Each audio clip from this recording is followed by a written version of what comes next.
The DJI AVATA360 is finally almost here. But while the hype train is moving at full speed, there are some massive questions that the sponsored creators are simply ignoring. You're just days away from the March 26th launch, and if you've been reading the comments on my last video, the community is worried. People are asking about the real weight restrictions, that you can actually fly this thing in full manual acro mode, and if that warped 360 look is going to ruin your footage. Even more importantly, nobody is talking about the hidden cost of owning this drone. The absolute beast of a computer you are going to need to actually edit 8K video. Today, I am breaking down every single one of these concerns, chapter by chapter. I am giving you the facts that the NDAs are hiding because I am picking mine up in China. On launch day to give you the truth, let's start with the big one. I mentioned the Avata360 isn't under 250 grams, and some of you called me out on that. You were right to push back, because the situation is more complicated than just one number. If you live in the United States, it's simple. Anything over 250 grams needs FAA registration. If you already fly an Avata 2, nothing changes for you. But if you were staying sub 252, avoid paperwork, this drone is a step up in bureaucracy. However, the UK is a totally different story now.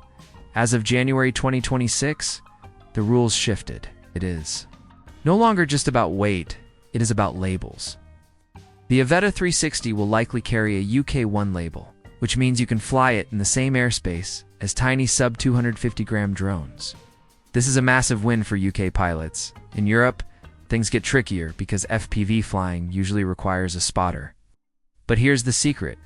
If you fly the Avata360 with the RC2 controller and a screen instead of goggles, the regulations change.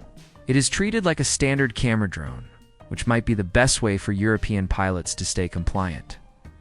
Down in Australia, weight isn't the deal breaker either. It is all about keeping the drone in your sight. Check your local laws, because this drone might be more legal than you think. Now, let's talk about the thing nobody is mentioning, manual mode. Every teaser shows the cool 360 camera, but can you actually fly this thing like a real FPV drone? The answer is a hard yes. If you use the FPV Remote Controller 3, you get full manual mode. That means no GPS, no self-leveling, and pure stick input for flips and rolls. But it gets even cooler. There is a head tracking mode where you can fly in one direction while looking around the entire neat 360-degree sphere in your goggles.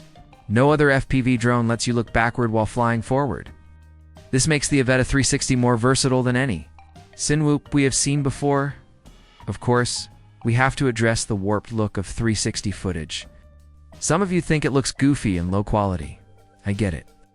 But here's the thing. You aren't supposed to watch the raw, warped footage. The whole point of 360 is reframing. You capture everything, and then in your editing software, you pick the perfect flat angle. The warp disappears, and you are left with a shot that would be impossible to get with a standard lens. Regarding quality, yes, 8K 360 isn't as sharp as a dedicated 8K single lens. It's a trade-off. If you want the absolute best image, stick to a single lens drone. But if you want creative freedom, 360 is king. Plus, you can always switch to single lens mode on the Avata360 and use it just like a normal DJI drone.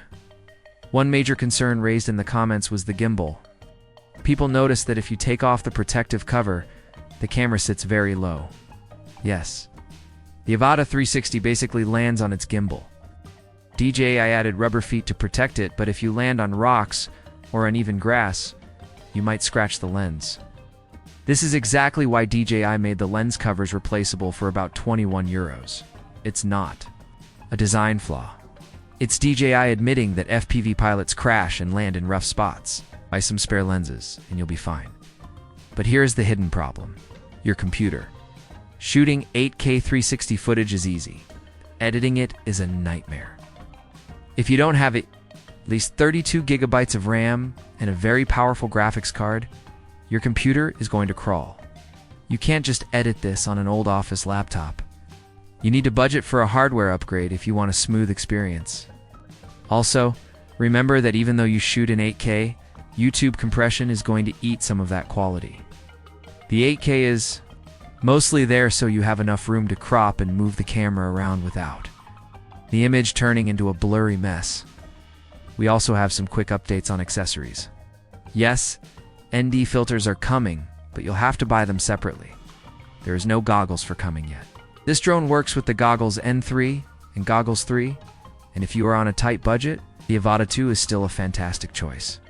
Once the 360 drops, the Avata to price will likely plummet. Just remember that DJI Care usually doesn't work across borders. So if you buy your drone internationally, you are on your own for repairs. In 10 days, I'll be testing the real-world battery life and doing a side-by-side battle with the Insta360 Anti-Gravity A1